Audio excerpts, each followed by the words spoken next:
नमस्कार, ideal express देख रहे हैं आप। मैं हूं आपके साथ पूर्णिमा पांडे। बुलेटिन की शुरुआत करते हैं और इस वक्त की सबसे बड़ी खबर आपको बता दें। खबर हरिद्वार से, जहां मनसा देवी मंदिर में भगदड़ मचने से 6 लोगों की मौत हो गई है। सूत्रों के हवाले से ये बड़ी खबर सामने आ रही है। हरिद्वार के मनसा देवी मंदिर में मची भगदड़ में अब तक 6 लोगों की मौत। भारी भीड़ जमा होने के कारण ये भगदड़ मची है। ये बातें जो है वो सामने निकल कर आ रही है। साथ ही आपको बता दें कि करंट फैलने की अफवाह से ये भगदड़ मची है। सूत्रों के हवाले से ये बड़ी खबर आपको बताते चले कि हरिद्वार में मनसा देवी मंदिर में ये भगदड़ की घटना सामने आई है, जिसमें 6 लोगों की मौत की बातें अब तक सामने आ रही हैं। उत्तराखंड के हरिद्वार के मनसा देवी मंदिर में भगदड़ मची। भगदड़ में अब तक 6 लोगों की मौत की सूचना। बताया जा रहा है कि करंट फैलने की अफवाह से ये भगदड़ मची है। फिलहाल अब तक पूरे आंकड़े सामने नहीं आए हैं। स्थिति अब भी वहां पर बहुत सारे जो मामले हैं, बहुत सारी जो बातें हैं वो अब तक सामने निकल कर नहीं आई है, लेकिन अब तक जो भी सूचना मिली है उसके आधार पर बताते चले आपको कि 6 लोगों की मौत हो गई है। सूत्रों के हवाले से ये खबर। अगली खबर की ओर बढ़ते हैं। देखिए, पीएम मोदी मन की बात की 124वां एपिसोड आज चल रहा है और ऐसे में आपको बता दें कि प्रधानमंत्री नरेंद्र मोदी आज अपने मासिक रेडियो कार्यक्रम मन की बात के 124वें संस्करण में देखिए के जरिए लोगों को संबोधित किए हैं। और वहीं इस अवसर पर पीएम मोदी ने कहा है कि हम सफलताओं और उपलब्धियों पर बात करें। पिछले कुछ हफ्तों में विज्ञान और संस्कृति के क्षेत्र में कई चीजें हुई हैं। अंतरिक्ष यात्री शुभांशु शुक्ला अंतरिक्ष से वापस आए हैं। पीएम ने कहा कि जब चंद्रयान 3 सफल हुआ था तो देश में उत्साह था, लोगों को इसका गर्व है। तो देखिए, पीएम मोदी की मन की बात 124वां ये एपिसोड, और जिस दौरान उन्होंने शुभांशु की अंतरिक्ष यात्रा पर भी बात की और बताया कि देश के लिए ये एक गौरवमय पल है।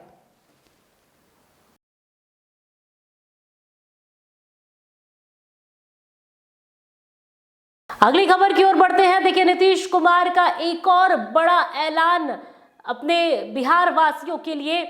आपको बताते चले कि नीतीश कुमार ने सफाई कर्मचारी आयोग के गठन का निर्देश दिया है। मुख्यमंत्री नीतीश कुमार ने एक और बड़ा ऐलान कर दिया। इस बार उन्होंने राज्य के सफाई कर्मचारियों के हित में फैसला लेते हुए ये फैसला लिया है। आपको बता दें कि इसकी जानकारी उन्होंने खुद सोशल मीडिया पर पोस्ट शेयर कर दी है।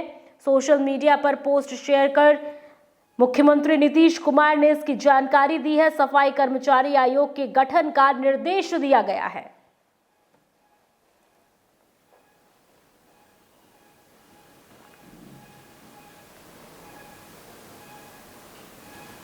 अब खबर रांची से, जहां अटल मोहल्ला क्लिनिक का नाम बदले जाने को लेकर अब देखिए इसे लेकर माहौल बिल्कुल गरमाया हुआ है। इसके पहले आपको बताते चले कि श्यामा प्रसाद यूनिवर्सिटी का नाम बदला गया था, जिसके बाद अब अटल मोहल्ला क्लिनिक का नाम बदलने को लेकर आक्रोश देखा जा रहा है। अटल मोहल्ला क्लिनिक का नाम बदल जाने झारखंड की एक राजनीतिक मुद्दा बन चुका है। नाम बदले जाने के विरोध में रांची में बीजेपी युवा मोर्चा की ओर से विरोध प्रदर्शन किया गया है। शहर के अल्बर्ट एक्का चौक पर युवा मोर्चा की ओर से विरोध मार्च निकालकर सीएम हेमंत सोरेन का पुतला दहन किया गया है।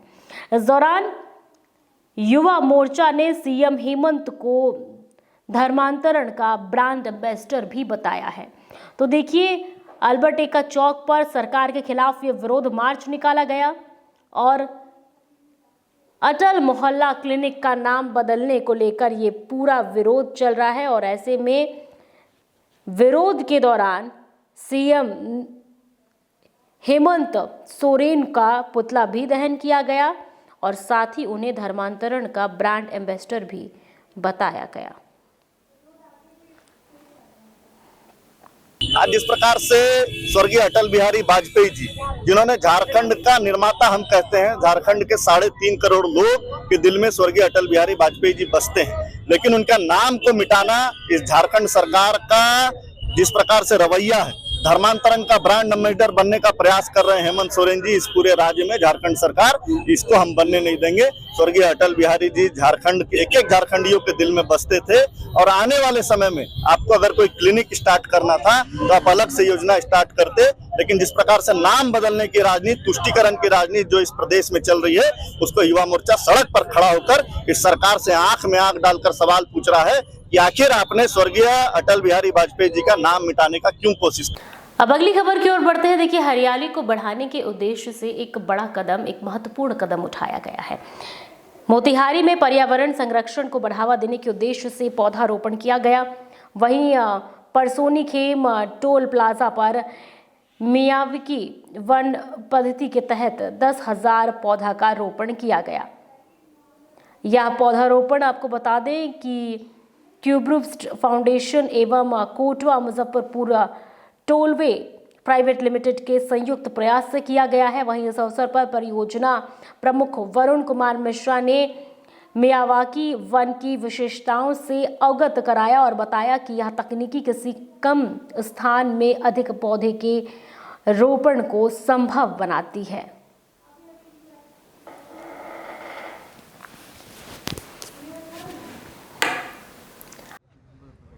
आज परसौनी खेम टोल प्लाजा के पास में Kotwa Muzaffarpur tollway private limited और क्यूब रूट्स फाउंडेशन के संयुक्त तत्वाधान में मियावाकी फॉरेस्टेशन का आज यहाँ पे आयोजन किया गया, जिसमें लगभग 2000 स्क्वायर मीटर के एरिया में 10,000 पौधे लगाने का आज का हमारा लक्ष्य है, जिसमें 200 से अधिक प्रजातियों के पौधे हमारे यहाँ पे लगाए जाएंगे। इसका मुख्य उद्देश्य है मियावाकी का, इसमें जो पौधे होते हैं वो बहुत कम दूरी पे लगाए जाते हैं, जिससे कि हमारा एक डेंस फॉरेस्ट बन सके और हम जल जीवन हरियाली ये हमारा जो पर्यावरण है उसके अनुकूल रहे और हम लोग इसमें कामयाब हो जाएं। हाँ, NHI के द्वारा एक बहुत अच्छा प्रयास किया गया है। करीब 10,000 पौधों का आज रोपणी हो रही है और ये एक बहुत अच्छा है। हमारे जो भविष्य है, भविष्य के लिए यह बहुत अच्छा एसेट के रूप में काम करेगा और हमारा है ना चकिया टोल प्लाजा को इस कार्य के लिए बहुत बहुत बधाई। अब अगली खबर की ओर बढ़ते हैं। खबर मोतिहारी से, जहां एक 14 साल की लड़की ने हनुमान चालीसा का 234 अलग अलग भाषाओं में से लिखकर सामने आया है। आपको बताते चलें कि देखिए, चंपारण की 14 साल की आराध्या सिंह ने कमाल कर दिखाया। मोतिहारी के रहने वाली आराध्या ने हनुमान चालीसा का अनुवाद 234 भाषाओं में किया। मैथिली, भोजपुरी, संस्कृत, अंग्रेजी, जापानी, कोरियन जैसी भाषाओं में अनुवाद कर उन्होंने विदेशों में बसे भारतीयों को भी सनातन संस्कृति से जोड़ने की पहल की है। आराध्या का कहना है कि वो चाहती है कि युवा सोशल मीडिया की जगह भक्ति से जुड़े। उनकी ये कोशिश आज की पीढ़ी को सनातन धर्म से जोड़ने की दिशा में एक प्रेरणादायक कदम है। तो देखिए, एक बहुत ही अनोखी पहल जिसमें हनुमान चालीसा का 234 भाषाओं में अनुवाद किया गया है। ना केवल भारतीय भाषा जैसे मैथिली, भोजपुरी, संस्कृत के अलावा देखिए अंग्रेजी, जापानी और कोरियन अन्य देशों की भाषा में भी इसे अनुवाद किया गया है।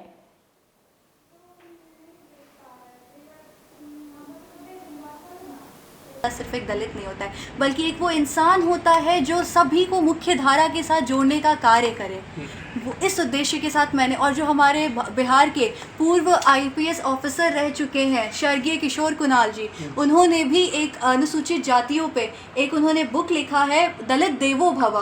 और जो पटना में महावीर मंदिर है, उन्होंने उस मंदिर में पहला दलित पुजारी उन्होंने ही रखाया था। तो उनसे मुझे उस बुक की प्रेरणा मिली और मैंने एक बार अपने परिवार के एक सदस्य से पूछा था, दलितों को क्यों देखना और सुनना पाप माना जाता है? तो उन लोगों ने कहा, दलित जिसका आधार टूटना और बिखरना है, दलित इस भारतीय उपद्वीप का सबसे निम्न स्तर का प्रतिनिधित्व करता है। तो मैं उस दिन ठान ली थी कि अब इस दलित समुदाय को आदरणीय बनाना है। ना सिर्फ दलित समुदाय को, हर राजपूत, ब्राह्मण, यादव, हर एक जाति को, बल्कि हर एक बिहारी को मुझे अच्छा बनाना है। तो ये बताइए कि आज की युवा पीढ़ी जो है वो फिल्मों की तरफ ज़्यादा, सोशल मीडिया पे ज़्यादा क्रेज है, आप क्यों अध्यात्म की तरफ? मैं भी सोशल मीडिया यूज़ करती हूँ, ऐसा नहीं है, लेकिन फ़र्क यही होता है कि आप सोशल मीडिया पे क्या देख रहे हैं। अगर जहाँ एक पीढ़ी हमारी आज के समय में युवा अगर रील्स स्क्रॉल कर रहे हैं तो देखने की बात है कि किस टाइप का रील है।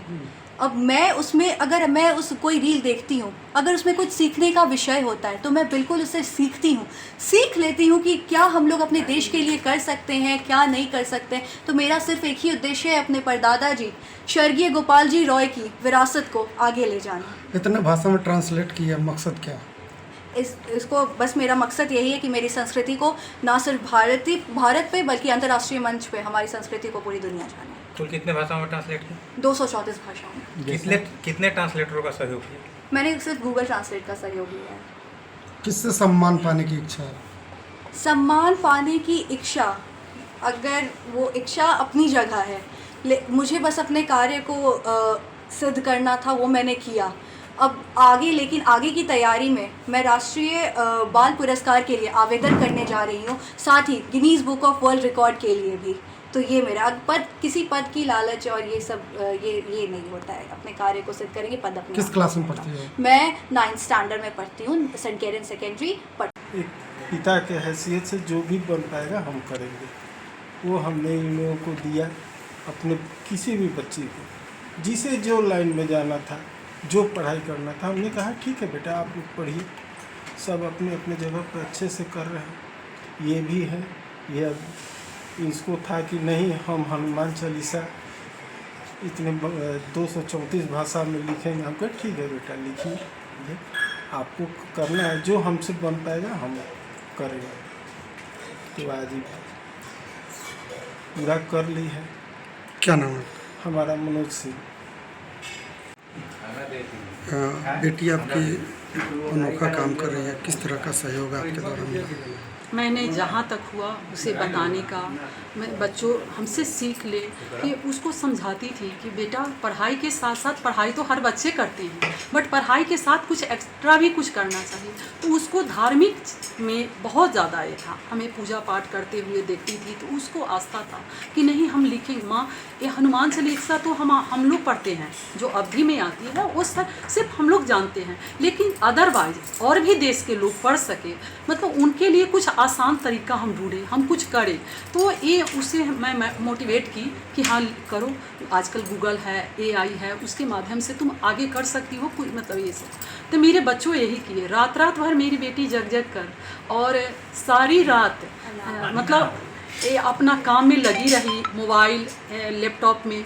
लेकिन मोबाइल सब हर माँ पता है कि मोबाइल बच्चे यूज करते हैं तो माँ इरिटेट होती है, लेकिन नहीं, हमको अपने बच्चों पर इतना नाज है कि मेरा बच्चा हमसे एक तो झूठ नहीं बोलती है और गलत काम नहीं करेगी। इतना मुझे अपने परवरिश पर गर्व। आज की पीढ़ी के बच्चे दूसरे रास्ते पकड़ लेते हैं, लेकिन आपकी बेटी धर्म को अपनाई है, धार्मिक कार्य इससे मुझे उससे प्राउड फील होता है कि मेरे बच्चे अच्छा करें। और मेरे बच्चे में ये है कि वो आगे भी, और मतलब बहुत बच्चे हैं कि इंजीनियरिंग, मेडिकल सबसे रिलेटेड है, सबसे जुड़े हुए हैं, मतलब, लेकिन इसको है कि पॉलिटिक्स अपने देश के लिए कितना अच्छा करे, इसको अपने बिहार के लिए, बिहार को आगे ले जाना है, इसका सेंस है। क्या नाम है? मेरा नाम रानी सिंह है। अगली खबर की ओर बढ़ते हैं। देखिए, उत्पाद विभाग ने शराब तस्करों के खिलाफ बड़ी कार्रवाई करते हुए 10 शराब तस्कर पीने और बेचने वालों में से, इनमें से 10 में से पीने और बेचने वाले भी लोग हैं जिन्हें गिरफ्तार किया गया है। आपको बताएं कि मुजफ्फरपुर में उत्पाद विभाग ने विभिन्न जगहों पर छापेमारी कर 10 शराब तस्करों को गिरफ्तार किया है। इनमें शराब बेचने वाले में आपको बताते चलें कि मोहित कुमार, अरविंद पासवान, रवि कुमार, सुरेश साहनी, अर्जुन दास और विनोद बाजी को कोर्ट में जेल भेजने का आदेश दिया गया। वहीं शराब का सेवन करने वाले 4 लोगों को जुर्माना वसूल कर उन्हें जमानत पर रिहा कर दिया गया। कार्रवाई उत्पाद विभाग की टीम ने की और अब सभी आरोपियों को मद्यनिषेध कोर्ट में पेश किया गया है। अब अगली खबर की ओर बढ़ते हैं। देखिए, मनियारी हवाई फायरिंग को लेकर अब पुलिस ने 24 घंटे के भीतर खुलासा करते हुए आरोपियों को धर दबोचा है। मुजफ्फरपुर के मनियारी थाना क्षेत्र में 24 जुलाई को शाम अपराधियों ने माधोपुर गोलंबर के पास हवाई फायरिंग कर दहशत फैलाई थी। इस मामले में पुलिस ने 25 जुलाई को कार्रवाई करते हुए आपको बताएं कि अनुव्रत, रवि प्रमोद और संतोष कुमार को गिरफ्तार किया है। इनके पास से बता दें कि इन सभी आरोपियों के पास से 1 देसी पिस्टल, 3 कारतूस और 1 बाइक बरामद किए गए हैं। गिरफ्तार अपराधियों का एक आपराधिक इतिहास भी रहा है। मामले की पुष्टि CDPO पश्चिम 2 एसी ज्ञानी ने किया है। वहीं अब पुलिस लगातार छापेमारी कर बाकी अपराधियों की तलाश में जुटी हुई है। 25 को मनियारी थाना क्षेत्र अंतर्गत माधोपुर गोलंबर है, वहीं पर संध्या समय में है 2 मोटरसाइकिल पर 5 लड़के आए और वहां पे दहशत फैलाने की नीयत से और व्यवसायियों के दुकानदारों में भय व्याप्त करने के लिए जो है वहां पर गोली फायर किया गया उनके द्वारा। सूचना पर पुलिस वहां पहुंची और छानबीन करने लगी और इसी में इसमें कुछ लोग के संलिप्तता सामने आए। वहीं पे जिस गांव में फायरिंग हुई उस गांव का एक अनुव्रत कुमार उर्फ रवि है, जो काफ़ी कुख्यात अपराधकर्मी है। कभी 9-10 कांड में ये आरोपित रहे हुए हैं, जेल से भी कई बार गए हुए हैं। उम्र हालांकि कम है, 19-20 साल की उम्र है, लेकिन इसी के संलिप्तता है कि इसको पहचान किया गया। इसको एक टीम बनाया गया एसपी साहब के निर्देशन में, बड़े पुलिस अधीक्षक के निर्देशन में, और मेरे नेतृत्व में एक टीम छापेमारी की गई, जिसमें सबसे पहले अनुव्रत कुमार को उर्फ भिक्कू को गिरफ्तार किया गया। इसने बताया कि इसमें और अन्य जो है 5 लड़के का अपने साथ नाम बताया और उसके विरुद्ध में फिर छापामारी की गई। तो उसमें एक लड़का है संतोष कुमार, जो सदर थाना क्षेत्र के रहने वाले हैं, तो उसके घर से उसको गिरफ्तार किया गया। उसके घर से एक अपाचे मोटरसाइकिल भी उजला रंग के बरामद किया गया, जो बिना नंबर के था, और उसका नंबर भी, इंजन नंबर, चेसी नंबर भी टेम्पर किया गया था। जो बताया कि इसी नंबर से हम लोग इसी मोटरसाइकिल से और घटनास्थल पर जाकर के फायरिंग किया गया था। इसके निशानदेही पर जिसका एक और नाम आया प्रमोद कुमार, उसको भी गिरफ्तार किया गया। 3 इसमें गिरफ्तार हो गए हैं। 2 आदमी जो है उसमें अभी फिरार हैं, मनीष यादव और अमन कुमार, इसके भी नाम संलिप्त आई। ये दोनों को फिरार पाए गए और इन लोग का जब पूछताछ किया गया तो बताया कि जो पिस्टल से हम लोग जो फायर किए हैं मोहम्मदपुर गांव में हम छुपा कर रखे हुए हैं, झाड़ी में छुपा कर रखे हुए हैं, और उसकी निशानदेही पर तीनों को ले जा करके वहाँ से एक देसी पिस्टल और 3 जिंदा गोली लोडेड हालत में बरामद किया गया। ये लोग क्या दूसरे जिला में भी आपराधिक घटना? हाँ, ये तो एक जो बिक्कू का जो प्राथमिक जो आया है, इसके साक्ष्य जो आए हैं, ये कई शातिर अपराधकर्मी हैं। ये दूसरे जिला में, वैशाली जिला में भी ये कई कांड में आरोपित रहे हुए हैं। वैसे मुजफ्फरपुर जिला में तो रहे ही हैं, लेकिन वैशाली जिला में भी। मोटिव क्या था इनका? ये मोटिव ये है कि ये लोग का एक ग्रुप बनाए हुए हैं, एक संगठित अपराध करके व्यापारियों में दहशत पैदा कर करके रंगदारी वसूलने का ये लोग की नियत रहा है। रिकवर्स में क्या क्या इनके पास है? इनके पास रिकवर है एक जो अपाचे मोटरसाइकिल है बिना नंबर का, जिसका engine number, chassis number tempered किया गया है, वो है, और एक पिस्टल है, उस 3 जिंदा गोली है। गिरोह में कुल कितने लोग हैं शामिल? अभी तो फिलहाल 5 का नाम आया है जो इस कांड में, ऐसे गिरोह इसका काफ़ी लंबे है और उसके विरुद्ध में भी तहकीकात की जा रही है। इसके मोबाइल नंबर भी मिला है, इसके नंबर से जो भी संलिप्तता आएगी उसके विरुद्ध भी कार्रवाई की जाएगी। जो लोग गिरफ्तार हुए उसमें कोई बड़ा अपराधी कौन है? हाँ, इसमें है अनुव्रत रवि उर्फ बिक्कू, इसके पिता का नाम है रविंदर राय, जो माधोपुर सुस्ता के रहने वाले हैं। इस पे कभी 10 कांड में आरोपित रहे हैं। ये 10 कांड माने मर्डर होगा? हाँ, लूट में है रहे हुए हैं। 3 जो गोली मार के जो लूट करते हैं उसमें भी ये रहे हुए हैं, आरोपित रहे। ठीक है, थैंक यू। अगली खबर मौसम से जुड़ी। देखिए, अब फिर से मौसम काफ़ी सक्रिय हो गया है और ऐसे में जल जमाव की भी परिस्थिति काफ़ी बनती जा रही है। झारखंड में पिछले 3 दिनों से तेज मानसून सक्रिय है। पूर्वी सिंहभूम, पश्चिमी सिंहभूम और सरायकेला, खरसावा और चाईबासा में जल जमाव से जनजीवन प्रभावित है।